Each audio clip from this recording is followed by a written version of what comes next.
space. We are also going for Aditya L1 mission in August. That is also planned. It will be a great excitement for the entire country, and it will be making India as a proud.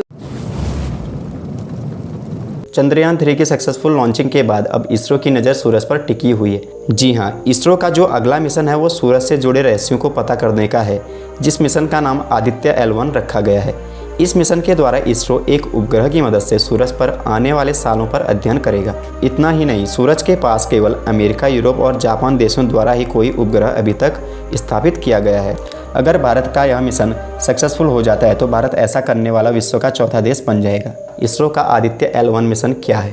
Aditya L1 mission का पहले नाम Aditya 1 mission रखा गया था, लेकिन बाद में इसके नाम को बदल दिया गया था। इसरो के इस मिशन के द्वारा इस उपग्रह को लैग्रेंज बिंदु के निकटतम प्रभाव मंडल यानी कि हेलो ऑर्बिट में स्थापित करने का निर्णय लिया गया है।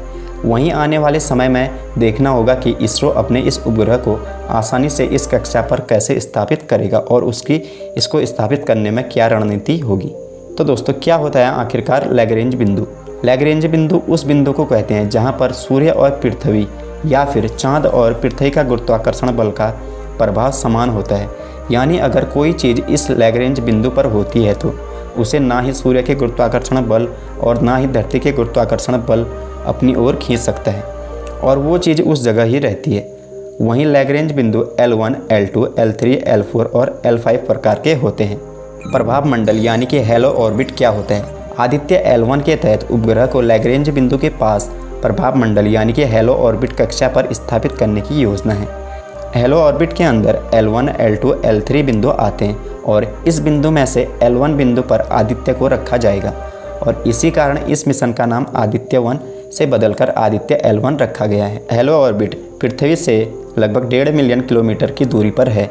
वहीं L1 उपग्रह को स्थापित करने का एक फ़ायदा यह भी है कि इस बिंदु पर अगर उपग्रह को सही से स्थापित किया जाता है तो बिना किसी रुकावट या ग्रहण लगने की सूरत में सूरज पर नज़र रखी जा सकेगी।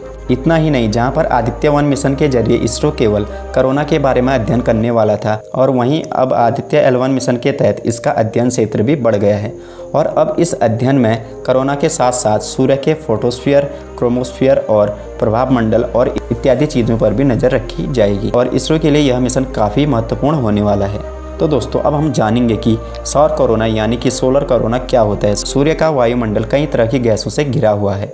सूर्य के वायुमंडल का सबसे बाहरी भाग को कोरोना कहा जाता है। सूर्य के उज्ज्वल प्रकाश के कारण कोरोना को देखना असंभव सा होता है। कोरोना को केवल सौर ग्रहण के वक्त ही देखा जा सकता है, क्योंकि इस ग्रहण के दौरान सूर्य के प्रकाश को चांद छुपा लेता है और कोरोना आसानी से दिख जाते हैं। वहीं सौर कोरोना के तापमान की बात करें तो इसका तापमान लगभग 6000 डिग्री सेल्सियस तक होता है।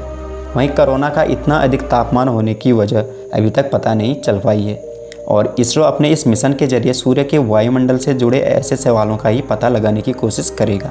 और वहीं इसरो इलेक्ट्रिक संचार में सौर लपटों द्वारा पैदा होने वाली दिक्कतों के पीछे का कारण भी पता करेगा। वहीं इसरो के मुताबिक इस मिशन को इस साल के एंडिंग तक या अगले साल तक अंजाम दे दिया जाएगा।